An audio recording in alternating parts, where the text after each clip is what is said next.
Vamos a comenzar en oración en esta mañana. Bendito Señor y Padre Celestial, gracias damos a ti por la bendición de tenernos en esta mañana, de poder compartir esta clase y el tiempo, Señor, queda puesto ante ti. Guarda a los maestros.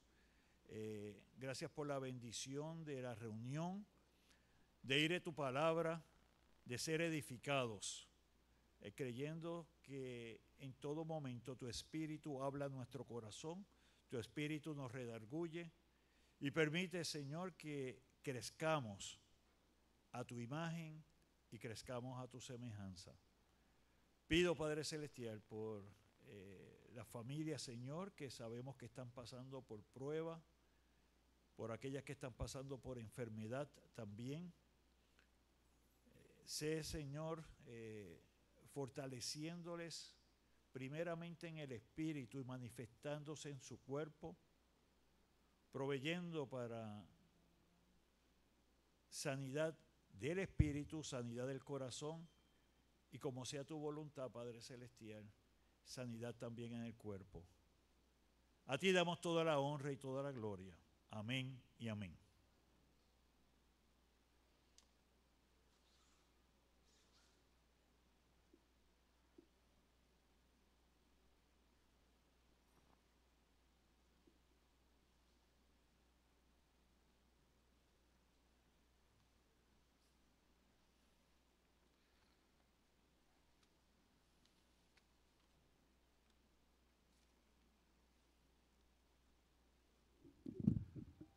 Vamos a estar o continuamos en el libro de Hechos, capítulo 3, versos del 22 al 26. Vamos a terminar hoy el capítulo.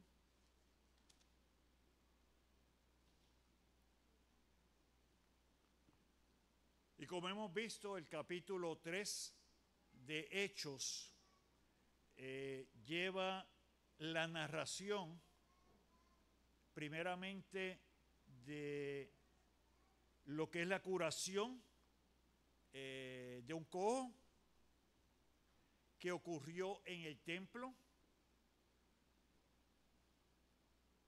Vemos que esa manifestación del poder de Jesús a través de Pedro y Juan trajo como consecuencia de que muchos se acercaron y muchos escucharon del Evangelio. Pero también como resultado de esto, tenemos que Pedro y Juan son arrestados. Hoy vamos a hablar un poquito de esta parte que tiene que ver con lo que habla Pedro y Juan con el Sanedrín, con aquellas personas que constituían el concilio. Un detalle interesante es, estamos viendo lo que ocurrió, por eso se llama Hechos. Por eso se llama Hechos, lo que ocurrió allí. Pero no podemos perder de perspectiva el mensaje amplio de lo que está pasando. Y el mensaje amplio es que Jesús había muerto, que Jesús había resucitado, que Jesús había estado 40 días con ellos, que Jesús había ascendido al cielo. Y ahora tenemos a Pedro, el que había negado a Jesús, transformado en su mensaje, transformado en lo que es su porción para con la iglesia en ese momento que se está constituyendo. Entonces, ¿qué tiene que ver eso con nosotros? Estamos viendo no solamente lo que son los comienzos, sino cuál es la base de la iglesia. Y la base de la iglesia es la comunicación del mensaje del Evangelio, de la obra de Cristo. No hay otra cosa.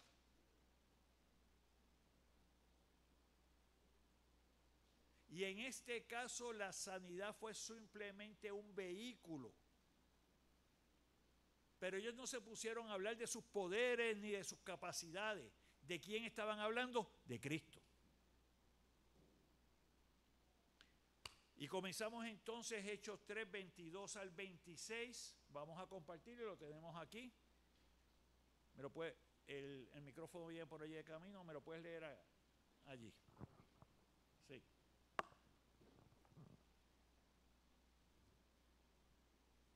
Porque Moisés dijo a los padres: el Señor vuestro Dios os levantará profeta de entre vuestros hermanos, como a mí. A él oiréis en todas las cosas que os hable, y toda alma que no oiga a aquel profeta será desarraigada del pueblo. Y todos los profetas desde Samuel en adelante, cuantos han hablado, también han anunciado estos días. Vosotros sois los hijos de los profetas y del pacto que Dios hizo con nuestros padres, diciendo a Abraham: en tu simiente serán benditas todas las familias de la tierra.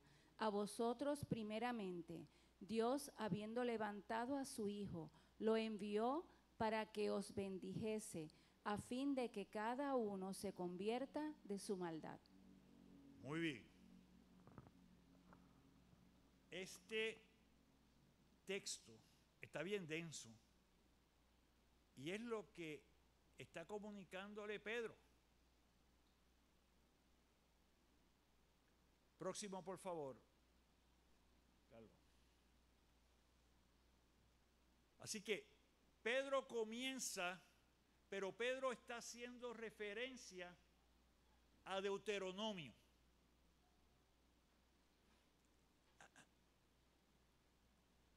Y lo vamos a ver más adelante en detalle, pero ¿qué era Pedro? Apóstol, y antes de ser apóstol, ¿qué era Pedro?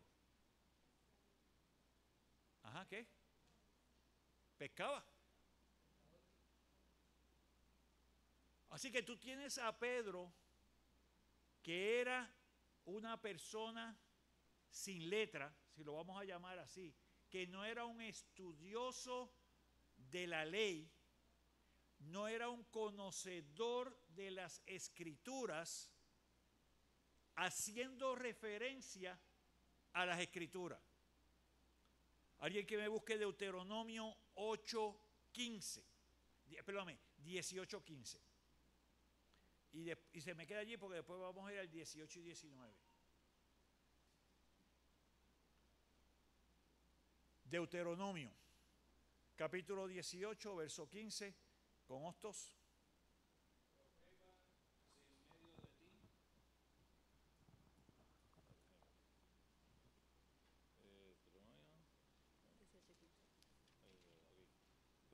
Profeta de en medio de ti, de tus hermanos como yo, te levantará Jehová tu Dios, a él oiréis. Muy bien. Versos 18 y 19. Profeta les levantaré de en medio de sus hermanos como tú, y pondré mis palabras en su boca, y él les hablará todo lo que yo le mandaré. Mas a cualquiera que no oyere mis palabras que él hablare en mi nombre, yo le pediré cuentas. Muy bien. Así que tenemos aquí a Pedro, pescador, sin estudios teológicos, sin un estudio exhaustivo haciendo referencia a la palabra que se había dado en Deuteronomio. Deuteronomio parte del Pentateuco, parte del canon en ese tiempo. Así que los que estaban allí sabían de lo que él estaba hablando. Así que tienes el detalle de quién lo está diciendo, que lo está diciendo Pedro. Y vamos a ver que Pedro estaba lleno del Espíritu de Dios. Y el estar lleno del Espíritu de Dios lo que significa es que Pedro está simplemente siendo un mensajero. 1, 2, que la inspiración que dio ese espíritu a Moisés 1500 años antes, la vemos entonces saliendo de boca de Pedro. Y está escribiéndola ¿a quién? Lucas. Porque Lucas es el que escribió el libro de Hechos.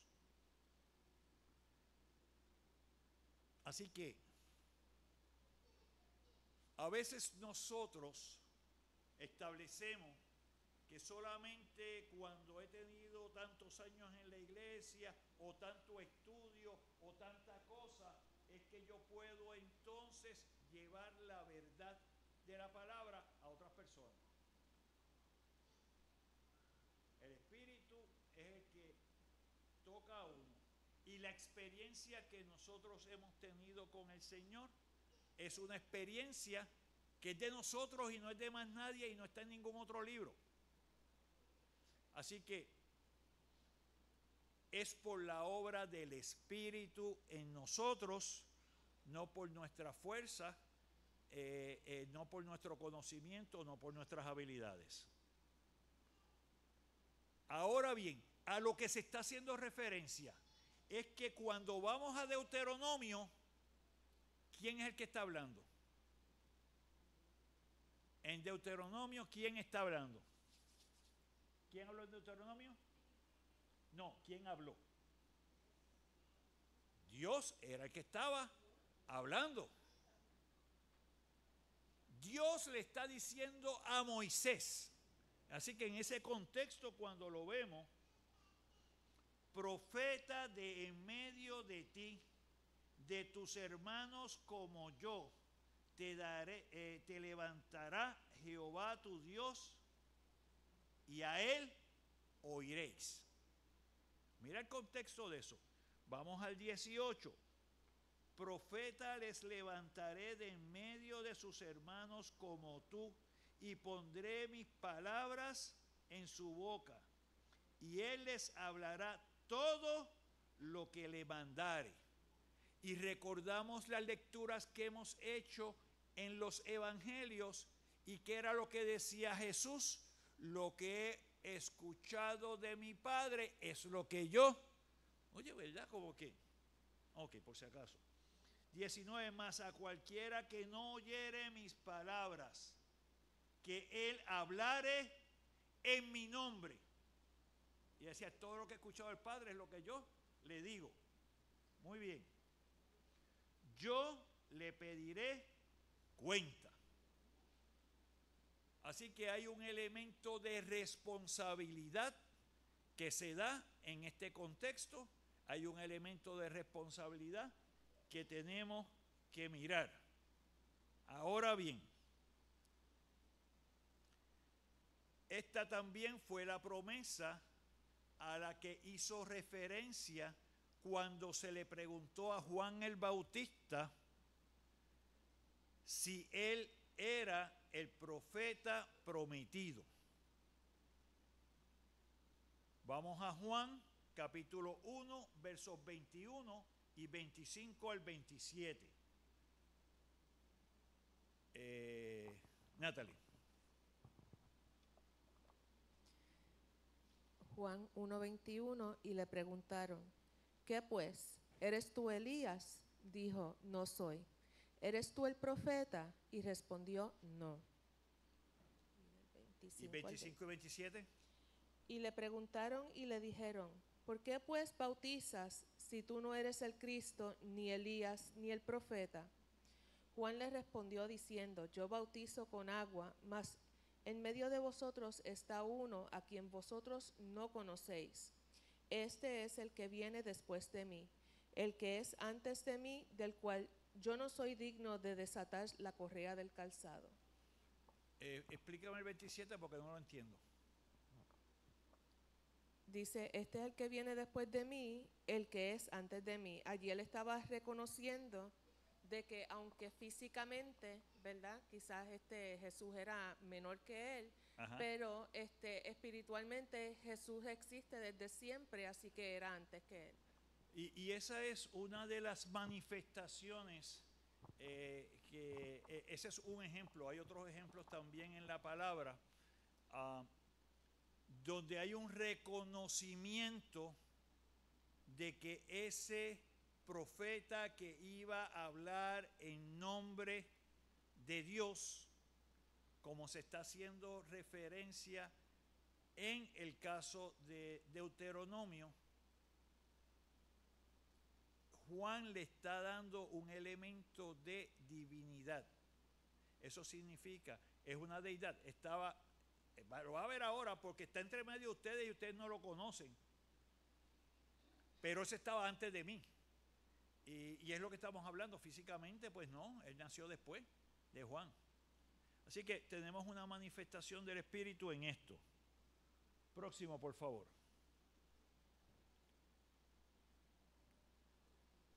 Muy bien.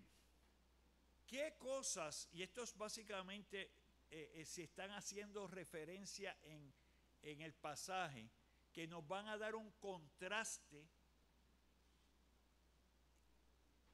entre Moisés y Jesús y un paralelismo también? Dios usó a Moisés para implantar el antiguo pacto. ¿Cómo hizo eso? Sacó a la nación de Israel de Egipto, lo leímos en el estudio de Éxodo, la llevó al Sinaí para establecer una relación de pacto. Alguien me va a ir buscando por allí a Éxodo 19 del 4 al 5. Sin embargo, en Jesús, Dios envió a Jesús para implantar el nuevo pacto. Jesús se convirtió en el nuevo camino por el cual podemos entrar podemos entrar ante la presencia de Dios. Así que Éxodo 19, 4 al 5. John.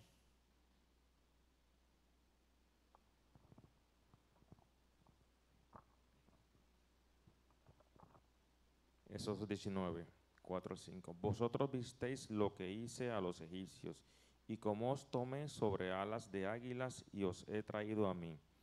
Ahora pues, si diereis oído a mi voz y guardaréis mi pacto, vosotros seréis mi especial tesoro sobre todos los pueblos, porque mía es toda la tierra. Muy bien. Primeramente, Dios le está diciendo a ellos, todo lo que hay es mío. Y dentro de todo lo que hay, en el pacto que tenemos, si tú lo sigues y lo obedeces, vas a tener bendición. Y vas a ser mi especial tesoro. Así que eso aplica al pueblo de Dios. La pregunta es, ¿dónde está el pueblo de Dios? ¿Qué constituye el pueblo de Dios? ¿A quién aplica Éxodo 19:5? ¿Quién me la contesta? Francisco. A nosotros. ¿Y por qué a nosotros? Porque somos pueblo escogido también de Dios. ¿Por qué tú sabes que eres pueblo escogido de Dios? Porque según el pueblo de Israel son el pueblo santo de él, ir y predicar a todas las naciones y hacer los discípulos en el nombre de Jesús, y Ajá. también a llevar el evangelio a los ¿cómo que? Ahí se me olvida el nombre. Gentiles. A los gentiles. Muy bien. Y nosotros caemos en ese aspecto de los gentiles. Muy bien. ¿Algo más que quieran añadir allí? Con Carmen y después con Iris. Dios les bendiga, porque hemos aceptado a su Hijo Jesucristo como nuestro Señor y Salvador. Muy bien, muy bien.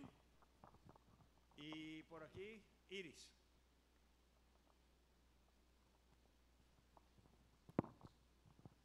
Sí, en el mismo versículo dice, si dieres oído a mi voz y guardaréis mi pacto. Muy Y bien. guardéis mi pacto.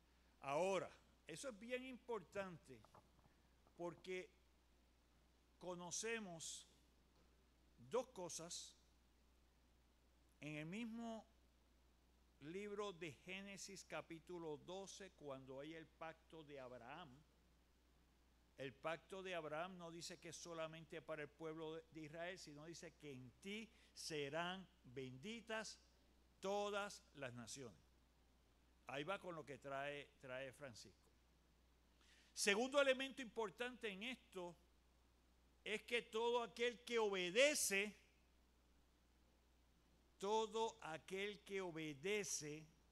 y lo repito por tercera vez, todo aquel que obedece es el que recibe la bendición. Si yo estoy en contención, en desobediencia, haciendo las cosas a mi manera, no eres parte del pueblo porque no estás obedeciendo, porque no estás creyendo. Ese es el punto. Así que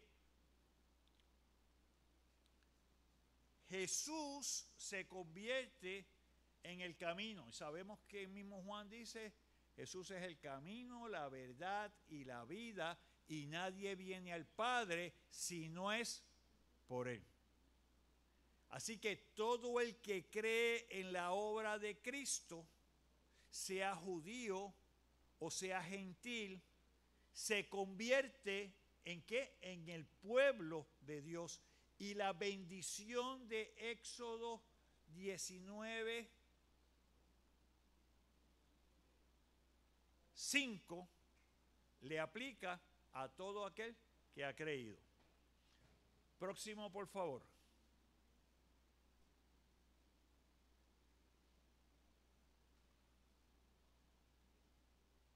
En Moisés le dio el mandato a Israel de sacrificar un cordero. Éxodo 12, 21. Vamos a seguir allí. Y después buscamos Juan 1, 9.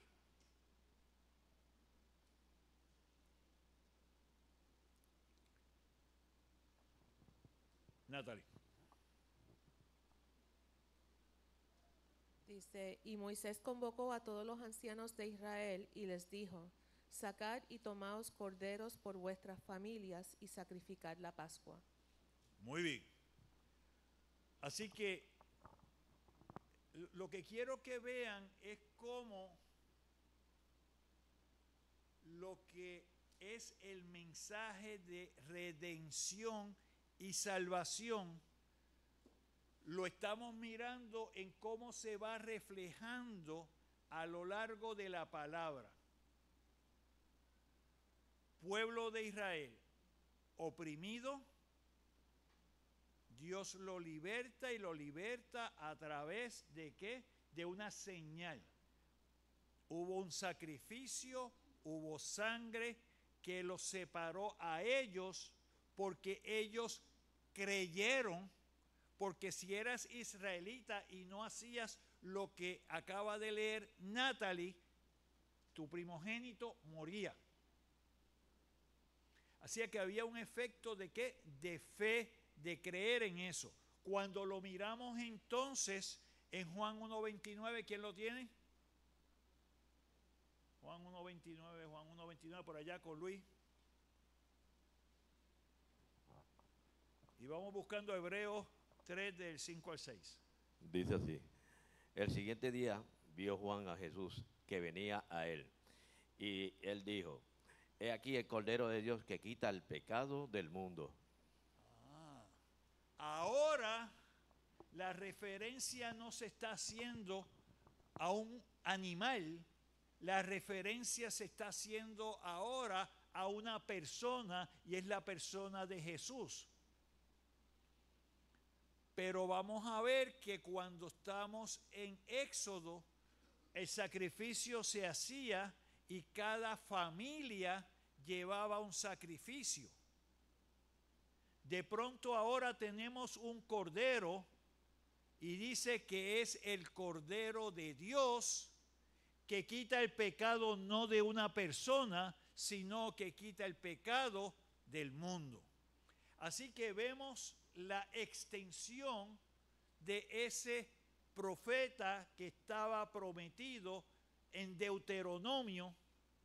Lo vemos ahora en acción y vemos entonces que es mayor a lo que se había visto hasta ese momento a través de los profetas, lo cual caracteriza, y es lo que quiero que se lleven, porque lo que está compartiendo Pedro y Juan es que Jesús era el Cristo, el Mesías prometido. Cuando nosotros hablamos con personas que no han conocido o su relación de Jesús es la del niñito del pesebre o el que murió en una cruz, pero eso como que le pasó por allá a alguien allá, pues ahora tú tienes unos elementos adicionales, habiendo estudiado la parte del Antiguo Testamento y viendo las referencias que se hacen, para poder llevar, mira, eso que pasó allí se dijo en este momento y se cumplió entonces en Jesús. Moisés fue utilizado por Dios para hacer grandes milagros y señales. Y Jesús realizó grandes milagros y señales. Pero ¿qué nos dice Hebreos 3, del 5 al 6? Acá, Reinaldo. Y Moisés a la verdad fue fiel en toda la casa de Dios, como siervo, para testimonio de lo que se iba a decir. Pero Cristo como hijo sobre su casa, la cual casa somos nosotros, si retenemos firme hasta el fin la confianza y el gloriarnos en la esperanza. Amén. Entonces tenemos algo que es, en el libro de Hebreos se está haciendo entonces bien patente. Todo el pueblo en ese tiempo tenía a Moisés como lo máximo en términos de liderato y a Samuel como profeta. Era como que todo el mundo, esa era como que la vara, que todo el mundo hacía referencia a Samuel y todo el mundo hacía referencia a Moisés. Era la parte más fuerte que está allí. Pero entonces Hebreos está diciendo, sí, Moisés a la verdad fue fiel en toda la casa de Dios, ¿como qué? Como siervo. Y esa es la parte que hace importante. Él estaba sirviendo, él fue llamado directamente por Dios. Vimos cuando estudiamos Éxodo y estudiamos el Pentateuco que Moisés hablaba con Dios. Y dice la palabra que hablaban cara a cara. No por visiones, no por señales, ellos hablaban. Pero Moisés sirvió a ese Dios. Pero el verso 6 que leyó Reinaldo, pero Cristo como entonces, como hijo, ya no como el que sirve, sino como hijo, sobre su casa, la cual casa somos nosotros. O sea que Jesús está sobre todo. Y por eso, como leyó Luis, el sacrificio de ese cordero fue suficiente para todos. Esa parte que está explicando Pedro a los que estaban allí es una parte que para nosotros es importante compartir con aquellos que nos rodean y que no conocen o no aplican correctamente la verdad de la palabra. En ningún momento en esta lectura de Hebreos vemos algún otro elemento, alguna otra cosa que podamos hacer nosotros. Es ver entonces la obra de Cristo por nosotros, y es una obra de gracia. Y esa parte de gracia y que tengamos algo que se haya dado en amor para con nosotros, no habiéndolo pedido, a veces refunfuñando, a veces molesto, a veces estando enemistado. Así lo hizo. Y así le plació hacerlo. Preguntas hasta aquí. Próximo, por favor. Así que Moisés advirtió que todo aquel, está repetido 2 veces, que no recibiese y obedeciera a este profeta sería desarraigado de su pueblo. Así que desde Deuteronomio, Moisés le está diciendo al pueblo, va a venir uno, y si no lo escuchas y no lo obedeces, vas a ser desarraigado. Con Jesús, Dios no destruirá a su pueblo. Él apartará al que no cree en el Mesías enviado, Cristo Jesús. Ok, ¿qué quiere decir esto?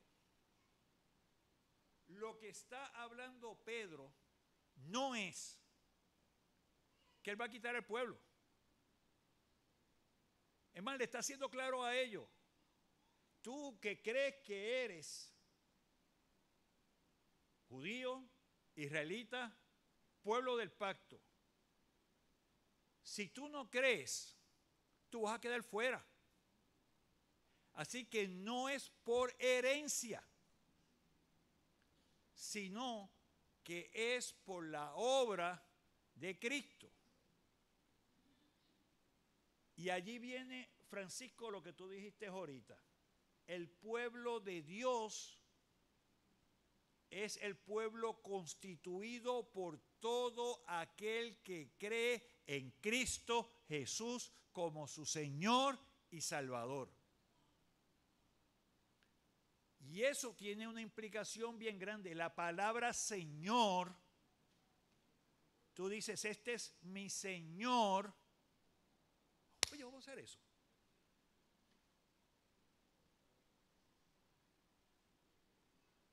Vamos a ver, por aquí, por aquí. Rafael.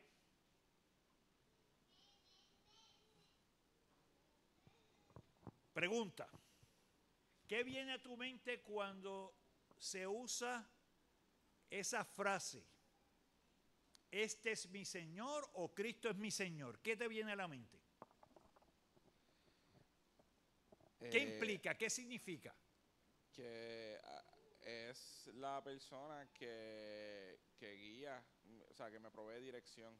La persona que guía. Muy bien, alguien más, rápido, vamos a ver. Ajá, aquí. No te apures. Dios los bendiga. Amén. Este es mi Señor. Pues un ejemplo es que estoy aquí ahora. Muy bien. Porque el Señor lo permitió. Y para mí cuando digo, este es mi Señor, es que yo estoy como poniendo toda mi vida en sus manos. Que yo dependo de lo que Él decida, de lo que Él me guíe. Oye, ¿qué implica eso de poner mi vida en sus manos? ¿Qué implica?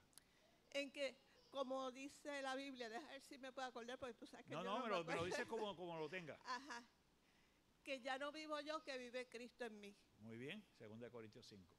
Muy bien. Entonces, pues, este es mi Señor. Yo doblego mi personalidad, doblego mis metas, doblego todo a lo que Él decida. Obediencia y en alegría. Pero ¿y cómo yo puedo estar alegre si Dios quiere algo que a mí no me gusta? Yo no entiendo eso. Bueno. ¿Cómo yo puedo estar alegre?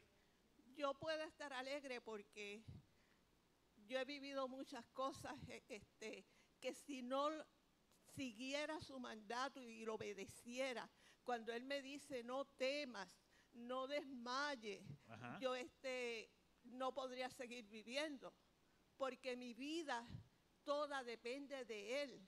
Y he tenido unas experiencias que confirman eso. Exacto, y yo vivo en alegría porque tengo la fe en que Él tiene un propósito, Él tiene un tiempo, Él tiene una voluntad, y esa voluntad es a la que yo me aferro para seguir día a día dándole gracias y diciéndole, gracias Señor, heme aquí, tu siervo escucha. Amén. Muy bien, ¿alguien más? ¿Con Peggy? Él nos cuida y nos protege. Muy bien, nos cuida y nos protege. Ajá, por acá. Si me tiras con algo que a veces mi vista periferal no llega tanto. Cuando pienso que Él es mi Señor, reconozco que yo soy su sierva. Ajá.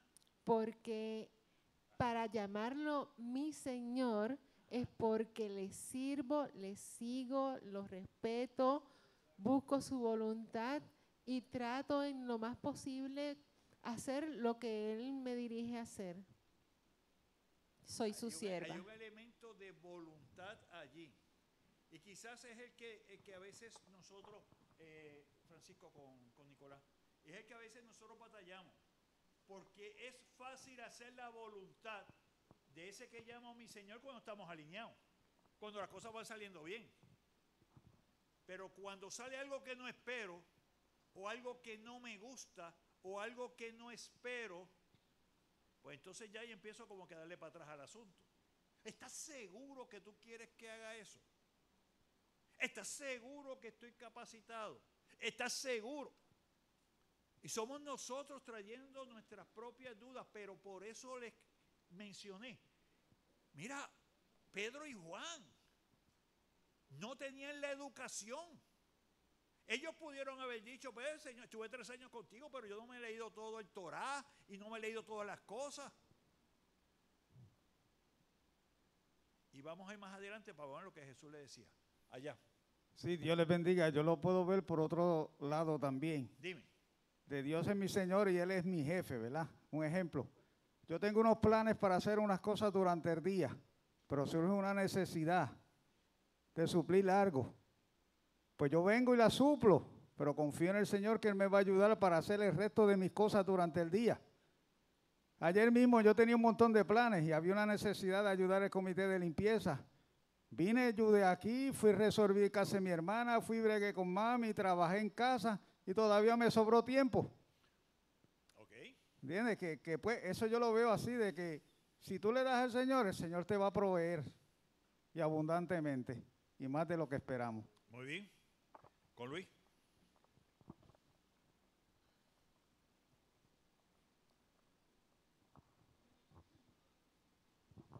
Un versículo que yo siempre tengo en mi pensamiento y que voy a la Escritura dice, porque te tomé de los confines de la tierra y de tierras lejanas te llamé y te dije, mi siervo eres tú. Tú te escogí y no te deseché. No temas porque yo estoy contigo. No desmayes porque yo soy tu Dios que te esfuerzo. Siempre te ayudaré, siempre te sustentaré con la diestra de justicia. Amén. Amén. Amén. Muy bien. Y ese texto tiene unos elementos también bien importantes. ¿Verdad que ese que le está hablando Dios no le está diciendo, porque tú me escogiste a mí? Él dice, yo te escogí a ti. Yo te conozco y no te voy a dejar. Y si tú lo entiendes, lo que significa eso es lo que hace poder darle honra y gloria y reconocerlo como Señor. Eso que acaba de leer Luis. Pero no es solamente hasta que yo lo veo y lo internalizo y lo llevo adentro, que cuando me viene el sentido de yo hacer lo que me da la gana, digo, espérate, yo tengo que acordarme de eso. Que te voy a sustentar con la diestra de mi justicia, que tú vas a estar aquí a mi lado. Y que yo te escogí a ti, que yo te conozco. Y te voy a esforzar y te voy a prosperar. Ok. próximo, por favor.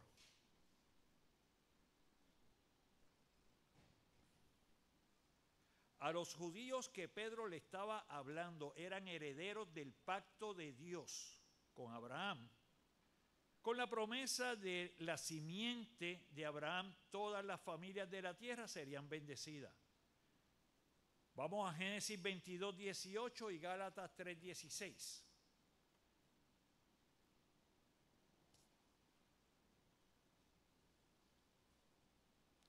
Génesis 2, 28, ¿qué nos dice? Génesis 22, 18, perdón. Es más fácil si lo hacemos así. ¿Con esto? Y me van buscando Gálatas 3, 16. ¿Con estos, por favor?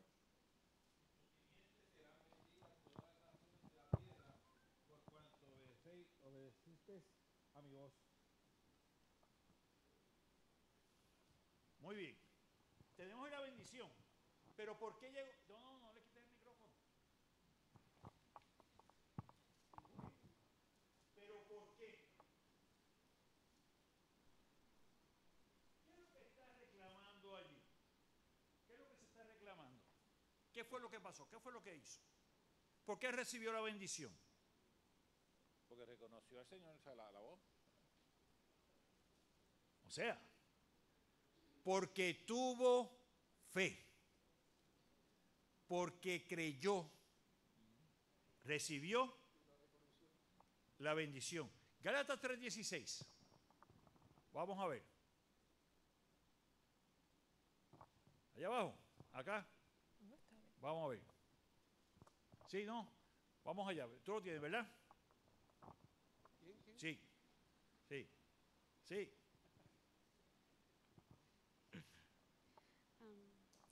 Ahora bien, a Abraham fueron hechas las promesas y a su simiente. No dice, y a las simientes como si hablase de muchos, sino como de uno, y a tu simiente, lo cual es Cristo. Muy bien. Ahí tenemos entonces un resumen de lo que estamos viendo desde Génesis. En Génesis se habla de la simiente. Así que uno. En Gálatas se utiliza lo mismo y se aclara. No es que hay mucho. Porque ¿qué fue lo que pasó luego que murió Jesús? Hubo otros que salieron diciendo, somos el Cristo. Y una de las razones por que se barrió en el año 70 todo el pueblo y todas las edificaciones y se fue el templo y todas las cosas fue por eso mismo. Porque no creo en el Cristo que vino a sentarse a la diestra del Padre. No creo en el Cristo que vino y se sacrificó por mí. No creo en el Cristo que está presentando a un reino celestial. Todos ellos estaban ávidos y buscaban a un Cristo, a un Mesías que los liberara políticamente. Y eso fue lo que pasó, esa es la consecuencia. Así que vemos en todo momento a Jesús hablando del reino del Padre, del reino de los cielos. Está hablando de otra cosa que es diferente a la que está aquí. Cuando van a arrestar a Jesús, que dice, vamos a sacar las espadas para defenderlo. Y él dice, mira, si mi reino fuera aquí abajo, yo mandaba a las legiones de ángeles y ninguno de estos me tocaba. Muy bien. Esa bendición prometida a todas las naciones de la tierra llegó primero a los judíos de Jerusalén. ¿Por qué? Porque la simiente venía de allí, porque se había dicho que venía del linaje de David. Pues allí fue donde él comenzó. ¿Y dónde fue el ministerio de él? Fue a ellos. Porque no era que era solamente para ellos, pero se empezó allí. Ahora bien, algo que nos queda claro es que Jesús, durante su ministerio, él llegó a aquellos que no eran considerados judíos, aunque eran mestizos. ¿Que eran a quiénes? ¿A quién llegó Jesús en su ministerio? No, Juan 3. Ajá, allá, dime, Jan. Eran los samaritanos. Los samaritanos. O sea, está bien. Tenemos allí, que lo que le quiero llevar, porque a veces dice, no, pero que entonces Jesús vino para los judíos. No, él comenzó allí. Pero él se acercó también a otros que no eran judíos. Lo mismo que lo que estamos viendo aquí en el caso de Pedro y Juan, que están con un cojo que no lo dejaban entrar al templo, y cuando tú estabas con una persona así enferma, te consideraban que si tú les tocabas o te acercabas, eras ¿qué? Inmundo. ¿Y qué hacía Jesús con los que tenían lepra? Y los tocaba. Y él no fue a ese sumo sacerdote para que lo declarara limpio. Así que esa bendición la tenemos a través de la obra de Cristo. Romanos 1:16. Y con eso terminamos. John.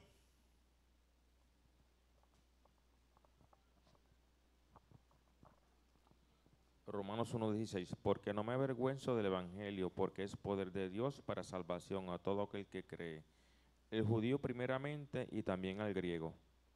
Muy bien, vemos allí que es poder y salvación para el judío, pero también al griego. Así que regresamos. El pueblo de Dios se compone de todos aquellos que han creído en Cristo. Todos aquellos que llaman a Cristo mi Señor y Salvador. Son eso.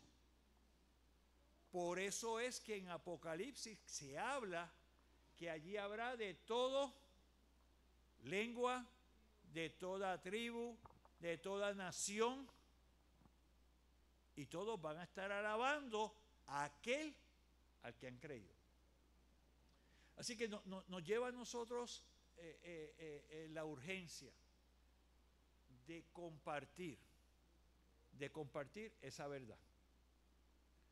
La semana que viene vamos a comenzar entonces el capítulo 4 de Hechos. El capítulo 4 de Hechos, todo esto es una continuidad, y vamos a ver cómo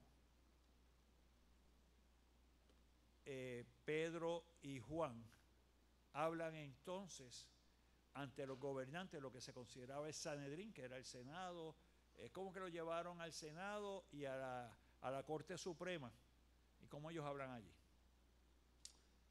¿Dudas o preguntas? Algo importante, cuando terminamos esto, nosotros estamos viendo esos sucesos, pero como dije al principio del tiempo de clase, viendo eso nos da una referencia a nosotros. ¿Qué importancia tiene conocer lo que pasó allá? Que el mismo Espíritu que obró en Pedro y Juan es el que está ahora. Porque fue el mismo Espíritu que obró ¿en quién? En Abraham. Fue el mismo Espíritu que inspiró a Moisés para que escribiera lo que estaba pasando. Es el mismo que tenemos ahora. El mismo que estuvo en Pedro y Juan para poder hablar y para poder compartir. Así que no tenemos excusa. Peggy, perdón un momento.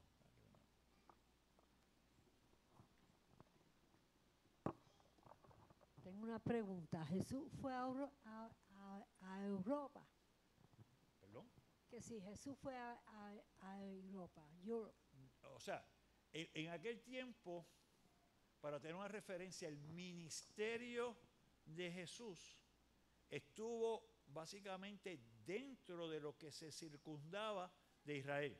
O sea, estuvo en Judea, estuvo en Jerusalén, pasó por Samaria, pero la mayor parte de su ministerio fue en Galilea. Así que la extensión de ese mensaje y esos 3 años fue directamente al pueblo judío, tocando también a los samaritanos y tocando a otras personas. Pero la extensión del evangelio llegó ¿por quién? Por los apóstoles. Y dentro de los apóstoles, Pablo, que se consideraba que el apóstol de los gentiles. ¿Sí? Él se dedicó a lo que era el imperio de aquel tiempo romano y a todas sus partes. Pues damos gracias al Señor por este tiempo. Y vuelvo y digo, cuando venimos a la parte de la clase, no solamente vemos lo que sucedió, sino como lo que sucedió nos da a nosotros unos preceptos y unos pasos para cómo vivimos y trabajamos. Damos gracias al Señor. Padre Celestial, gracias por este tiempo, por la bendición que nos das a través de lo que es la palabra, a través de la enseñanza, y cómo podemos recibir testimonio de aquellos que nos precedieron, pero confiaron y pusieron su fe en la obra que haces para con nosotros. De igual forma, levántanos, ayúdanos y guíanos en todo momento. En el nombre de Cristo, amén y amén.